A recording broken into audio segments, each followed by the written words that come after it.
Bonjour, je suis là pour répondre aux questions.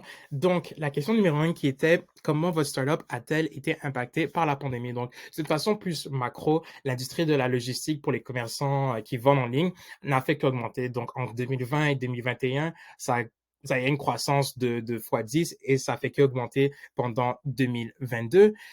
Et d'une façon plus micro, on a toujours de la demande qui vient vers nous, on a toujours du travail, on s'ennuie pas.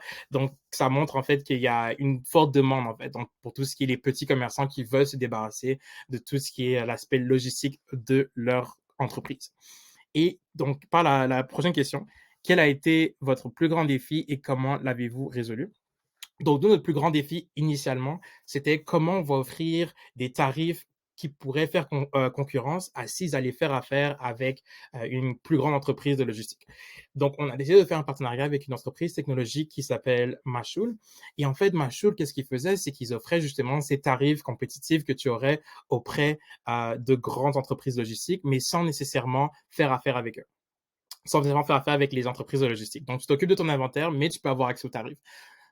Avec le partenariat avec Mashoul, on les a permis d'avoir un espace physique à Montréal et donc on a aussi accès à leurs tarifs. Donc on est capable de faire compétition avec les grands fournisseurs qui, eux, par exemple, pourraient avoir des tarifs de Montréal à Vancouver pour 9 $. On est capable, nous aussi, d'offrir ces tarifs-là pour les plus petits commerçants.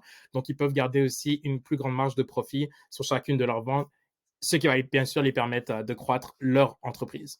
Et la question numéro 3: en quoi votre startup se distingue-t-elle et pourquoi devrait-elle obtenir l'une des 20 bourses? Donc, je veux commencer en disant que la logistique, c'est une industrie qui est souvent négligée.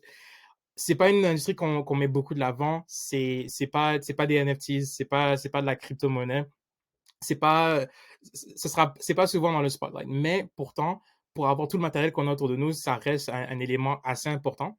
Et comme on a vu des études qui ont été faites par Deloitte, McKinsey et PwC qui disent que l'industrie est assez en arrière en termes d'utilisation de technologies pour faciliter l'expérience de la chaîne d'approvisionnement pour les commerçants en ligne, on pense qu'il y a une belle opportunité pour qu'un joueur et même des joueurs puissent s'installer et prendre différentes parts du marché. Donc, comme on voit cette belle opportunité-là, on essaie d'être opportuniste et en fait, de conquérir, prendre notre place sur le marché. Donc, c'est pour ça qu'on pense qu'on mérite une des 20 bourses. Merci beaucoup.